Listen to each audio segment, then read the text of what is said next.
Hello, my name is David Hamby, and this is my midterm case assignment for my Communication 104 speech class. So in our case assignment, we were assigned to go over the first four of our student learning outcomes. So our first student learning outcome was to discuss the principles and components of effective communication skills. So effective communication skills can be the difference between getting the job that you want or losing that job. It could be the difference between having investors invest money into your business to help it thrive, or having investors pull money out of your business and having your business go under. So learning tools for effectively communicating is very essential, especially in a professional setting. So certain things to keep in mind, principles and components of effective communication skills are to speak clearly, be precise in the information that you want your audience to understand. You want to be professional. You want to keep it simple. You don't want to overly complicate things for your audience. You want to use verbal and nonverbal communication skills, which is something that we will go over in a little bit, and that can be utilized for really the benefit of your presentation. And you also want to know your audience. You want to know who you're going to be speaking to. You want to prepare to have the presentation work for whoever you're going to be speaking with. A certain presentation that might work for one group of people will not work well for another group of people. So it's very important that you know your audience before you go into the presentation. Our second student learning outcome is to define the essentials of public speaking in a variety of settings. So the setting where you give your speech or your presentation is arguably as important as the actual presentation itself. The setting does not only mean where you'll be giving the presentation, but it also means the tone of your presentation. It means how your presentation is going to feel to your audience. Like we said before, you want to know who your audience is and prepare that the presentation you're giving will be effective to that specific audience. In a variety of settings, you prepare for the speech, meaning sometimes you will be giving a speech indoors and you'll use certain visuals or audio tools to help you give that presentation. And if your presentation is switched last minute to, let's say, an outdoor setting, you might not be able to use those visuals or audio tools. So you really need to learn to adapt to the situation in case something would unexpectedly happen to your expected venue.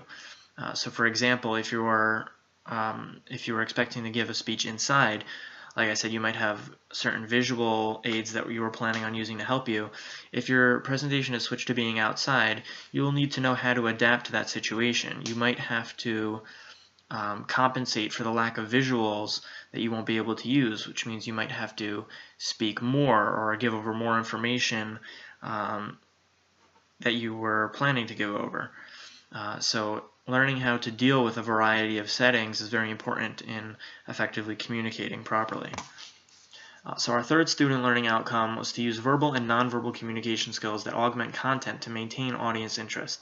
So you want to use, there's verbal communication skills and nonverbal communication skills, and if you use both of these effectively, these could really be helpful in captivating your audience.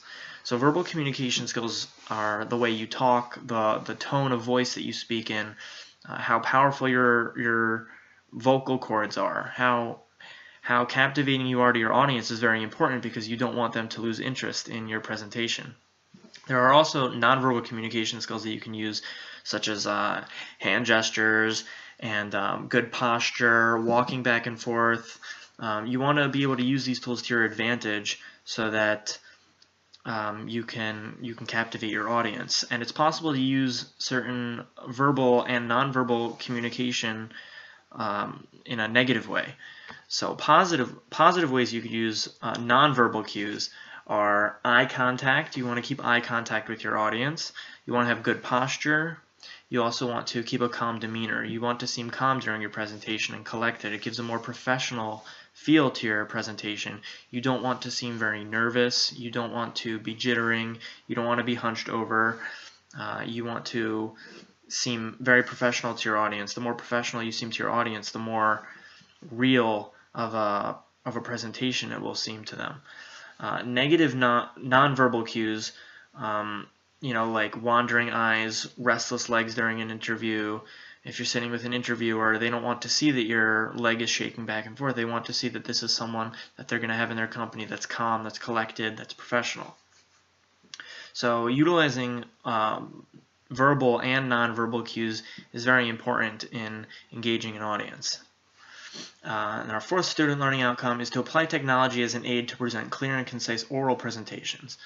So along with your oral speech, there are visual and audio tools that you can use for your presentation. One of the most popular of those tools being Microsoft PowerPoint, which is essentially made for public speaking and presentations. They have slides that can be used for giving graphs, pie charts. It can break down the information that you're saying into a few simple lines. This technology can really keep the focus of your audience in engaging pictures. You also want to keep the visuals professional. You don't want to use cheesy visuals. You want to use a high quality professional aid in these tools to help you along with your presentation. And using good visual tools as opposed to using cheesy visual tools or unprofessional seeming visual tools could be the difference between a bad presentation or a really great presentation. Thank you.